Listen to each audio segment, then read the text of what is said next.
Hello friends, welcome back to my YouTube channel. दोस्तों, आज की वीडियो में मैं आप लोगों को स्पीकिंग का स्ट्रक्चर पढ़ाने जा रहा हूं। चलिए वीडियो को हम लोग स्टार्ट करते हैं। आज का जो हमारा पहला स्ट्रक्चर है वह है नो यूज ऑफ। इसका मतलब क्या होता है? इसका मतलब होता है कोई फ़ायदा नहीं है। ठीक है, तो इसका मतलब तो कोई फ़ायदा नहीं। जैसे अगर आपको बोलना है, कोई सेंटेंस बोलना है, तो सबसे पहले आप इट लगाइए, फिर इज लगाइए, इज के बाद आप स्ट्रक्चर लगाइए नो यूज ऑफ। उसके बाद वर्ब का फोर्थ फॉर्म लगाइए। यह वर्ब का फोर्थ फॉर्म क्या होता है? वर्ब का फोर्थ फॉर्म का मतलब होता है जैसे कोई वर्ब का फर्स्ट फॉर्म है, उसमें आपको क्या जोड़ना पड़ेगा? आईएनजी जोड़ना पड़ेगा। तो जो यह आईएनजी फॉर्म होता है इसी को फोर्थ फॉर्म के नाम से भी जानते हैं। ठीक है, उसके बाद आप लगाइए अदर वर्ड। ठीक है, जैसे अगर आपको बोलना है अब पछताने से कोई फ़ायदा नहीं, तो क्या हो जाएगा? It is no use of repenting now. Repent माने पछताना, आईएनजी जोड़ देंगे रिपेंटिंग हो जाएगा। ठीक है, रिपेंटिंग नाउ हो जाएगा।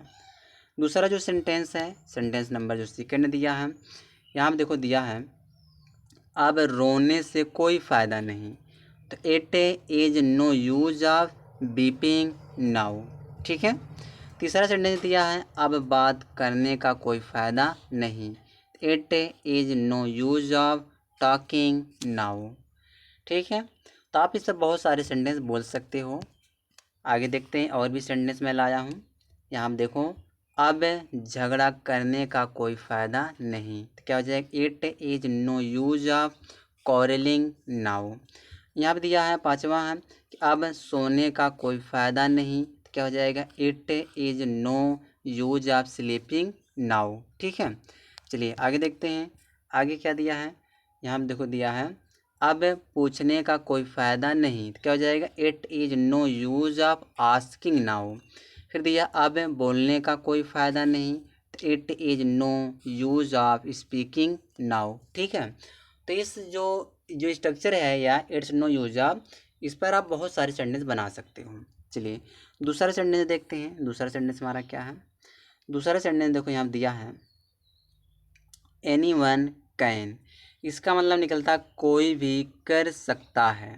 ठीक है, तो सबसे पहले आप लगाइए एनी वन कैन, उसके बाद वर्ब का फर्स्ट फॉर्म, उसके बाद जो भी आपका अदर वर्ड आता है, ऑब्जेक्ट आता है, तो उसको आप लिखिए। जैसे बोलना है कि कोई भी यह कर सकता है, तो anyone can do this, कोई भी यह कर सकता है। दूसरा जो सेंटेंस है यह आपका है कोई भी गलती कर सकता है, anyone can make a mistake, कोई भी गलती कर सकता है। फिर यहाँ क्या दिया है कि कोई भी वहाँ जा सकता है, तो anyone can go there, कोई भी वहाँ जा सकता है। ठीक है, चलिए आगे देखिए। आगे देखो यहाँ दिया है कोई भी अंग्रेजी बोल सकता है, anyone can speak English. फिर बोलना कोई भी झूठ बोल सकता है, anyone can tell a lie. ठीक है, तो यह था हमारा दूसरा स्ट्रक्चर। अगले स्ट्रक्चर की हम बात करते हैं। अगला जो हमारा स्ट्रक्चर है वह देखो दिया है नो नीड टू, की ज़रूरत नहीं। मतलब आपको आपको किसी भी चीज़ की ज़रूरत ना हो तो वहाँ पे आप लगाइए नो नीड टू। सबसे पहले आप लगाना है, आपको पड़ेगा नो नीड टू, फिर वर्ब का फर्स्ट फॉर्म लगाइए, फिर आगे आप एक सेंटेंस बोलिए। ठीक है, सेंटेंस देखिए, देखिए क्या दिया सेंटेंस में। यहाँ कह रहा है कि पूछने की ज़रूरत नहीं है, तुम जा सकते हो। तो पहले आप लिखिए नो नीड टू आस्क, पूछने की ज़रूरत नहीं है, यू कैन गो, तुम जा सकते हो। ठीक है, अगला जो सेंटेंस है, दूसरा जो सेंटेंस हमारा है वह दिया है, कह रहा है कि पूछने की ज़रूरत नहीं है, तुम खेल सकते हो। No need to ask, you can play. ठीक है, चलिए आगे देखते हैं। फ़ोन करने की ज़रूरत नहीं है, वह यहाँ आ रही है।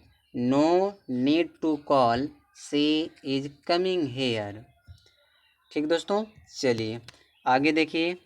आगे देखिए आगे क्या दिया यहाँ पे, डरने की ज़रूरत नहीं है, मैं तुम्हारे साथ चलूँगा। No need to scare, I will go with you. कहने की ज़रूरत नहीं है, मैं वहाँ जा रहा हूँ। नो नीड टू से, आई एम गोइंग देयर। ठीक है, चलिए आगे देखते हैं। आगे यहाँ दिया है कहने की ज़रूरत नहीं है, मैं पहले से जानता हूँ।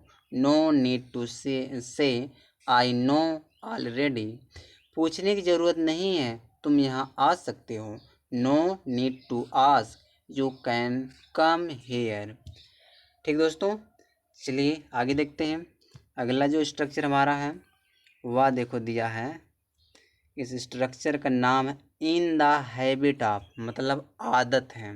तो सबसे पहले आप सब्जेक्ट लगाना, उसके बाद इज, एम, आर, वाज या वर, फिर बीच में लगाना इन द हैबिट ऑफ। उसके बाद अगर कोई वर्ब आता है तो उसको आईएनजी फॉर्म में दिखाना पड़ेगा। जो फोर्थ फॉर्म होता है उसको आईएनजी फॉर्म भी कहते हैं।